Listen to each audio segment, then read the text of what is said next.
In addition to the ammunition that was found in Mr. Gray's closet, did y'all locate any other ammunition in the house? Yes, ammunition was located in multiple rooms inside the residence, including Colt's room, which was also the laundry room. There was a green tin of ammunition, mixed caliber ammunition. There was a plastic bin inside Colt's room that also had loose ammunition inside of it. There was ammunition found in the cabinets in the bathroom that the family shared, as well as in a lab-style mask that was located in Coley and Colin's bedroom as well. And we're going to go into more depth with the interview you did with Colin Gray, but in that interview, did he talk about that green tin that you said y'all found in Colt's room? He did. He indicated that he believed it was in the garage of the residence. And did he indicate what was kept in that green tin? Yes, he stated that the ammunition was all kept in that green tin. Were there any writings of Colt Gray's that were found in the house that were concerning? There were. I'm going to show you.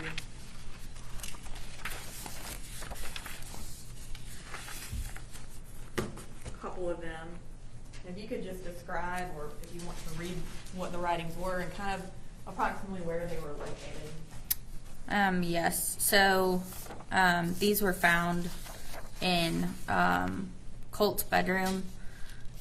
This is a crumpled up piece of notebook paper. It says, "Fuck this life of mine." It appears that he's kind of talking to himself while he's writing. He says, yeah, that was good. So yeah, I hate this life. Anyways, I'm just about to my breaking point. I am, and then he does a list, depressed, eager to die, horny, delirious, and then he spells something that doesn't spell a word. He also says, well, yeah, that's about it, nothing else here. We also found a letter that he had written that he left in the gaming room where he kept his computer. It says, just know it's not your fault. You tried your hardest, not only for me, but for Jenny and Coley. Forgive me. As for what I've done, it's out of my control. Know that I love y'all. See ya. We also located during the execution of the search warrant a notebook in Colt's bedroom.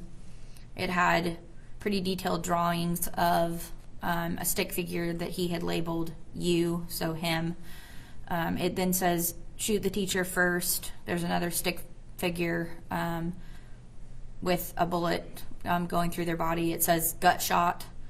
There's then pictures of two stick figure students. It then says the students next with an exclamation point next to their desks. It then shows what I believe he's indicating is a deceased stick figure lying on the ground. Him again wearing his hat with the gun, shooting towards those two students he had drawn at their desks. One of them appears to have a head wound, and the other one is yelling in horror. And then it shows his stick figure again with the word suicide and a smiley face written. He shows the stick figure shooting himself. We also found another notebook in that same room. It was a drawing of a rifle with what appears to be ammunition coming out of it, and then the word kids written past the ammunition. And you indicated that they were found in Colt's bedroom, and then also Colt had a gaming room? That's correct.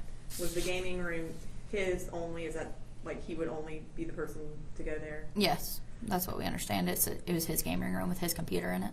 So with those two rooms, were these writings hidden underneath the mattress, or were they just kind of out in the open? They were out in the open. The letter specifically that he had written to his family was sitting on the computer desk in plain sight. In addition to those writings that y'all found, did y'all find anything in the house that suggested Colt Gray had an interest in school shooters? We did. In that same gaming room, we found GBI, when they executed the warrant, located what would be described as a shrine of sorts. There were multiple clippings from newspapers, pictures that had been printed off the internet of other shooters that had been involved in similar incidences. And I'm going to show you kind of a picture of this shrine. Can you describe approximately how many pictures are in that shrine, where they were in the gaming room, and who they are of? There's approximately 15 pictures. They were mounted with thumbtacks to the wall directly behind his computer desk.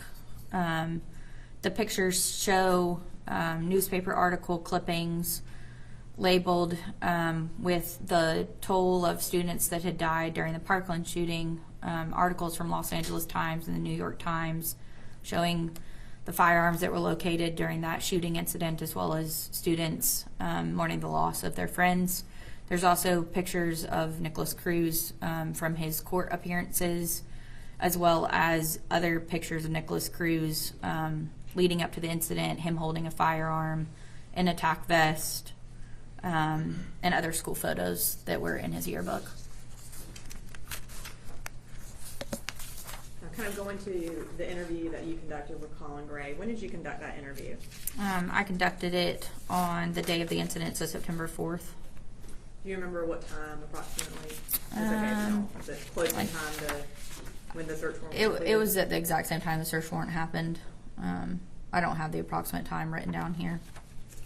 I want to say it was approximately 2 o'clock in the afternoon. When you interviewed him, did you discuss with him the firearm that Colt used in the shooting? I did not specifically discuss that firearm. I just discussed that a shooting had taken place. At that point, we didn't know all the details, so I didn't want to give him too much information. And when you talked to him, did he tell you about the firearm that he had purchased for Colt that was used in the shooting? He did. During our interview, he went into great detail describing the time he had spent with Colt, trying to get him involved in a hobby that he, as his father, enjoyed as well, which was shooting deer as well as shooting at the range. He discussed in detail why he had purchased that specific assault rifle as the Christmas gift for Colt. He discussed buying him a laser and a laser sight for the rifle. But he also stated that Colt had, for at least approximately a week, been keeping that firearm in his bedroom, specifically in the corner of the room near his guitar. And so did they practice shooting at all? They did. They had gone to the range multiple times. We verified that. And they also had spent time the week before actually sighting in the new attachments for the rifle in the backyard of the residence. In addition to discussing the firearm, did he mention that Colt used his computer routinely? He did. Did he describe Colt's friends? He stated that he didn't have a lot of friends that he interacted with in real life. Most of his friends were individuals he had met electronically over the computer, and he wasn't even really able to tell me any specific friends that he had. Did he ever look into Colt's computer or his friends on the computer to see what they were talking about or what they were doing? No, he stated at that time that Colt had never given him a reason to need to go through his phone or computer. Did he mention anything to you about the visit from the Jackson County Sheriff's Office, specifically about Colt talking on the computer? He did. He mentioned that they had just come out to speak to his son about threats that had been made online, but it was very brief. He didn't go into any detail about what had been discussed during that conversation. Did he give you any indication that he had tried to or wanted to get Colt into counseling? Yes, he did say that. And what did he say about that? He specifically detailed the interactions he had had with Lisa Butler, the counselor at the high school, in reference to filling out the forms for the AWARE counseling. He stated that he needed to sign the form, that they had sent him the form, that he had filled it out, and he had sent it back. He also stated that there had been discussion about taking Colt to Advantage Behavioral Health in Athens, that it was a holiday weekend when they were supposed to be taking him and it never happened. He also stated that Colt was supposed to be attending counseling at the school, but as we know, Colt had skipped the days he was supposed to attend counseling. He hadn't even gone to school. So, did he give any indication as to the reason why he had not gotten Colt into counseling before the school aware program came up. Very briefly, he stated that there were some issues with his insurance as he had a newer job and he had waited for that insurance to come into effect. But otherwise, no, there were many attempts. He just never stated why he hadn't officially attended. So previously in the timeline or in the search warrant, you had mentioned there was a shrine of Nicholas Cruz, the school shooter, on Colt's wall. Did you discuss with Colin whether or not he went into that gaming room of Colt's? Yeah, I just point blank asked him if he went in the rooms that Colt occupied at the residence, if he had noticed anything on the walls. And he stated that he had noticed one specific picture of a male wearing glasses. I believe it would be the court picture of Nicholas Cruz.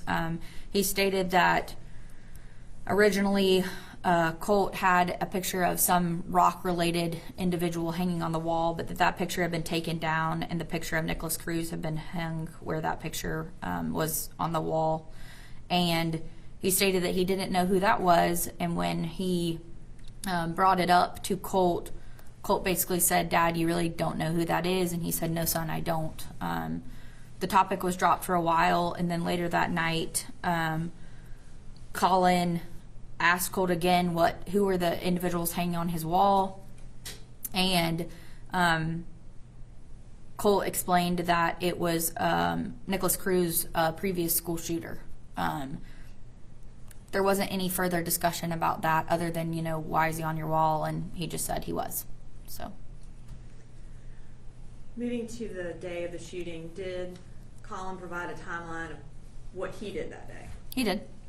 Kind of go through what he said. He said early that morning, the day kind of went as planned. He checked on his kids. He made sure that Colt was getting up and was going to school that morning because they had discussed how important it was for Colt to attend school because he needed to go to counseling and had skipped so many days.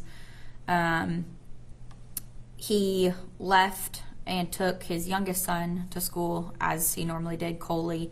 And then Jenny, his daughter, and Colt were left at the house to get on the school bus as they did every morning. He then went to work after he dropped Coley off at school. Later that morning, he got those very concerning text messages from Colt that I previously touched on. He then spoke with Marcy, who had also received concerning text messages.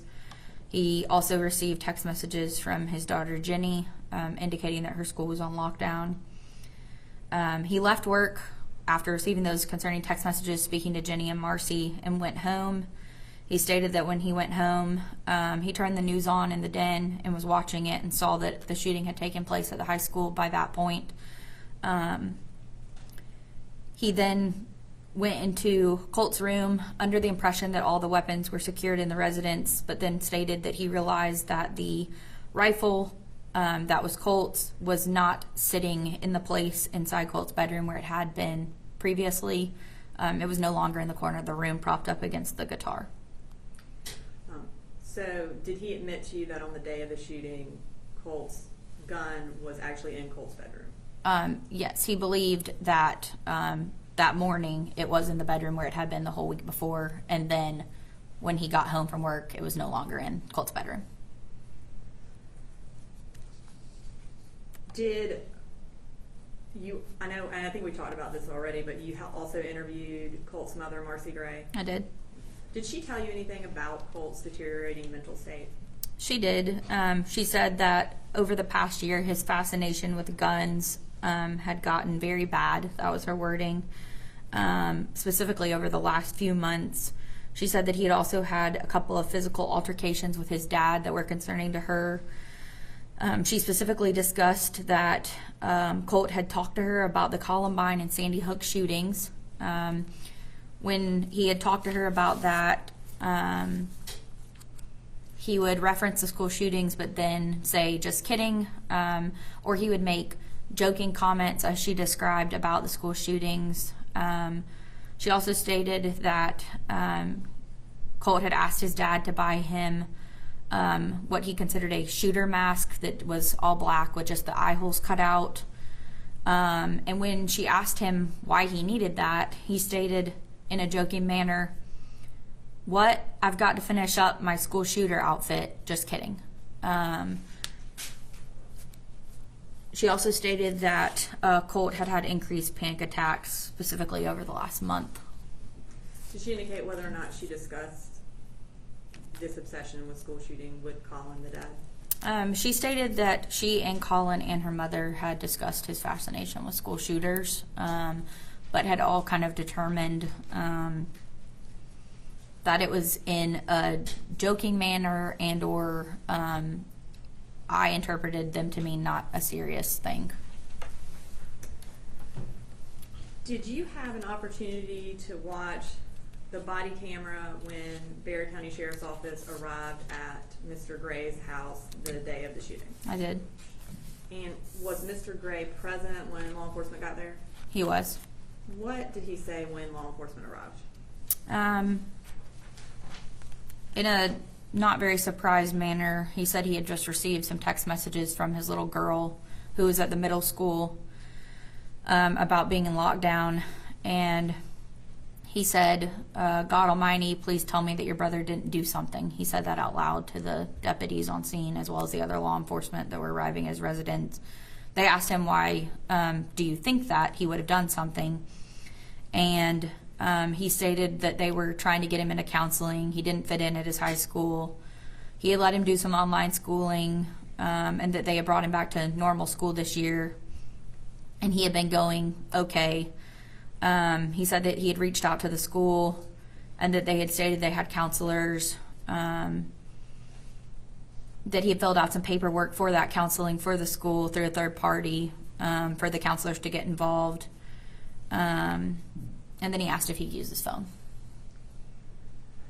Did, in that body camera when he was talking to you, did he appear to express any remorse about what had happened? No, he did not.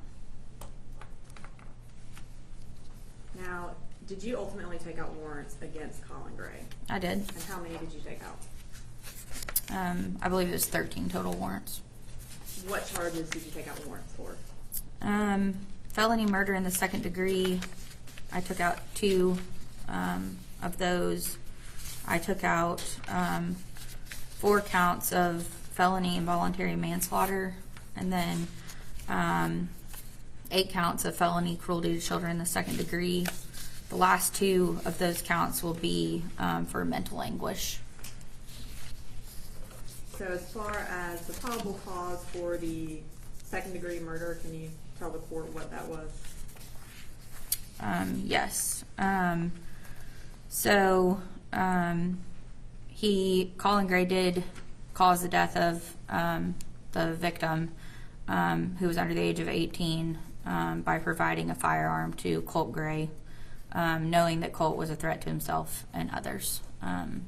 And that was 2 counts because there were 2 students who were killed? That's correct. So those are listed with those 2 separate students. And as far as the 4 involuntary manslaughter charges, what was the probable cause for that? That Colin Gray provided a firearm to Colt Gray with the knowledge that he was a threat to himself and others between those dates as well. And those are for all 4 of the deceased individuals? That's correct. As far as the 8 counts of cruelty to children in the second degree, what was your probable cause for that? That he caused the victims cruel and excessive physical or mental anguish, as with the last 2, by providing a firearm to Colt Gray with the knowledge that he was a threat to himself and others on the date of the incident. And were those the, 8 children that went to the hospital? Yes. And you indicated that 2 of them will be mental pain. Is that because they were not injured, they were at the hospital for anxiety attacks? That's correct, and it was 14 total, not 13. I think I said 13 previously. And as far as cruelty to children in second degree, is that based on criminal negligence as opposed to malicious intent? That's correct. And the involuntary manslaughter, is that based on reckless conduct, which is also a criminal negligence standard? That's correct. And then do you see Colin Gray in the courtroom? I do. And can you identify him by a piece of clothing he's wearing? He's wearing the orange and white jumpsuit sitting here to my left.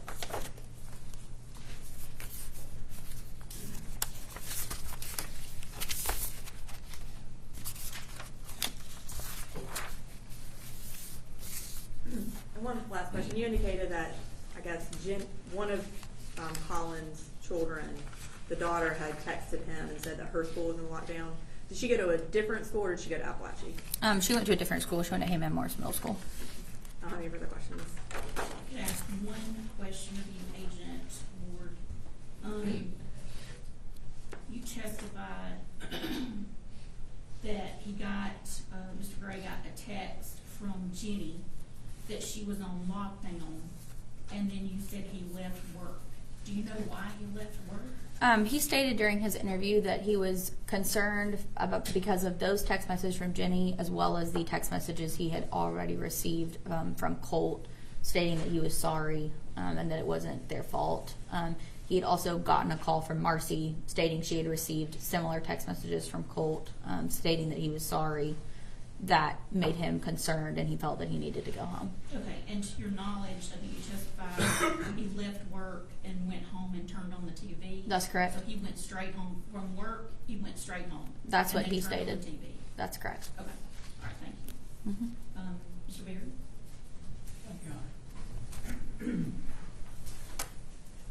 Good morning, Agent Ward. Good morning.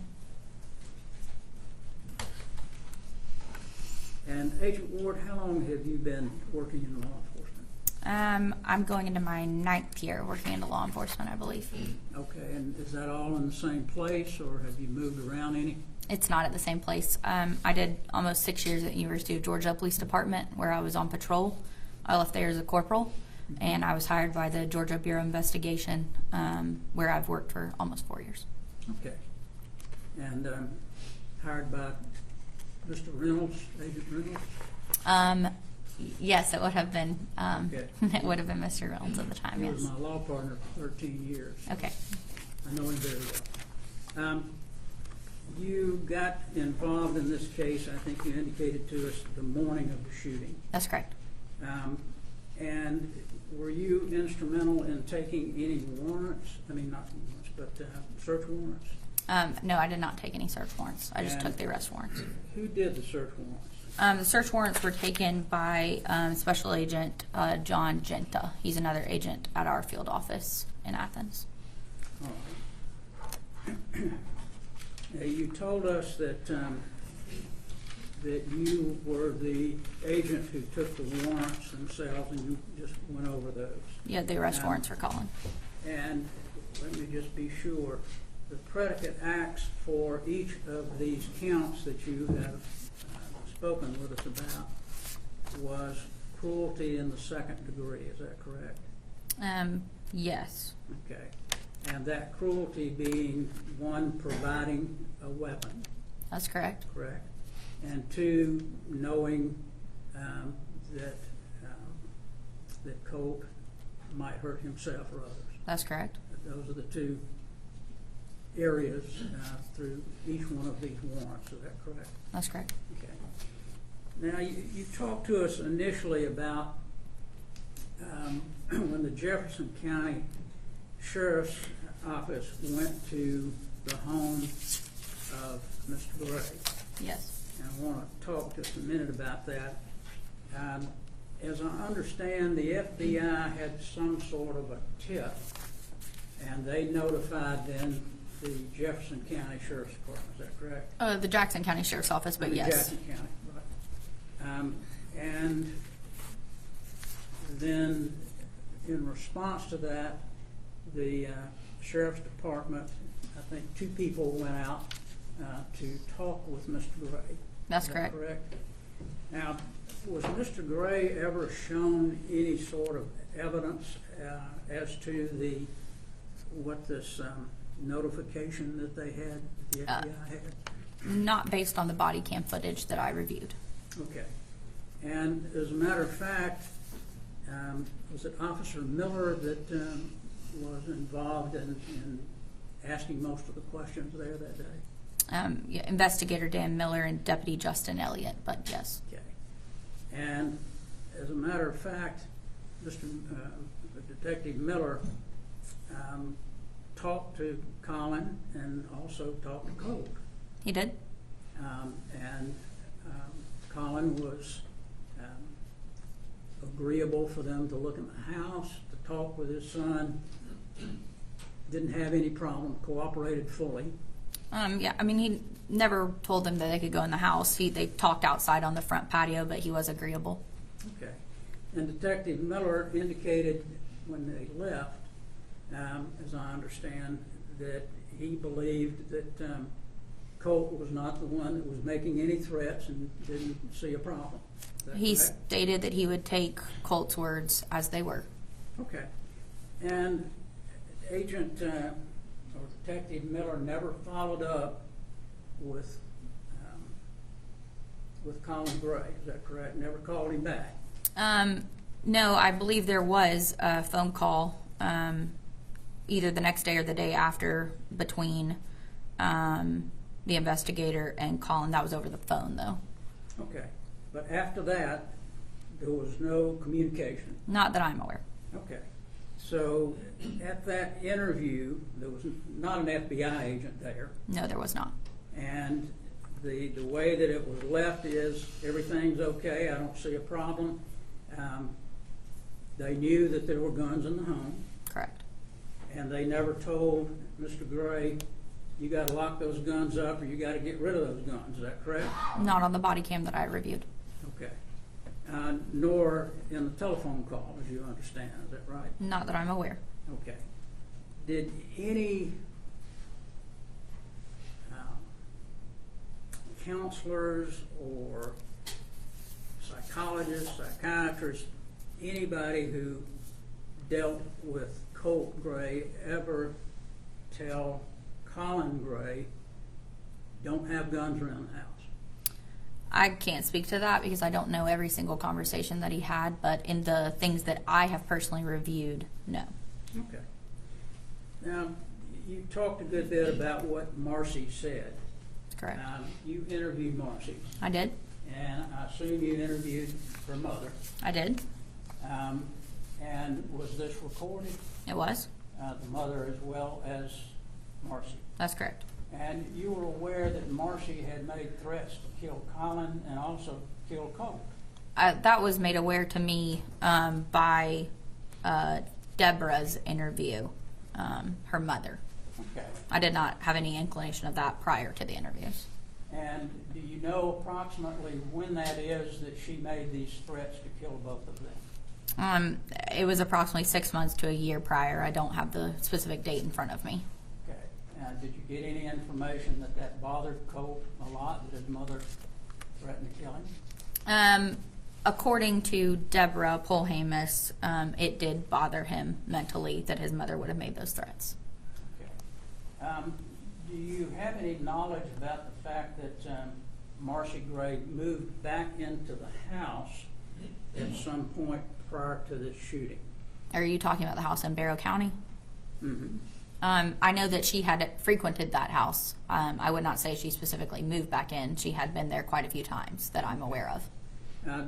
Do you know whether she may have stayed there for approximately a week before she was asked to leave? I can't speak on how many days Okay. specifically, no. Did you have an opportunity to interview Colt? I did not interview Colt, no. Okay. Did anybody interview Colt? Yes, he was interviewed. Okay. And I'm sure that interview was recorded. I can't speak to that because I wasn't there, but Right. yes, I'm quite positive it was. Okay. And can you tell me who else you interviewed in relation to this case? I've interviewed multiple people in relation to this case, so that would be a long Just list. if you remember, I know maybe might not have remembered. Specifically, it everybody. was family members of the Gray. So I interviewed Colin, I interviewed Marcy, I interviewed Deborah Polhamus, the grandmother. I interviewed Colt's aunt, Annie Brown, and then I've also done some other interviews. Okay. Did you get the information from Mike's gun room about the date that this gun was purchased? Yes, I did. And that was November the 17th of 2023. It was. And I think you indicated that it was an automatic rifle. Do you know whether it was an automatic or semi-automatic?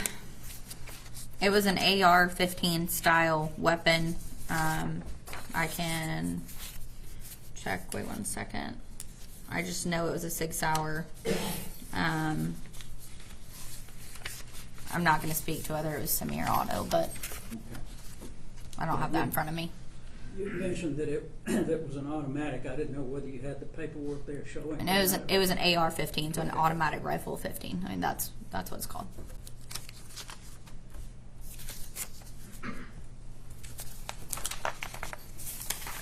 Did you obtain Marcy's telephone to do any search of the telephone for any of these texts that she said that she had received? I did not specifically download her phone, so I did not specifically do that. I know it was downloaded by law enforcement. It was downloaded? From what I understand, yes. Okay, and who would have done that, if you know? One of our law enforcement partners. Okay, and that information would also be turned over to the district attorney's office? Yes, it will be turned over to the district attorney's office.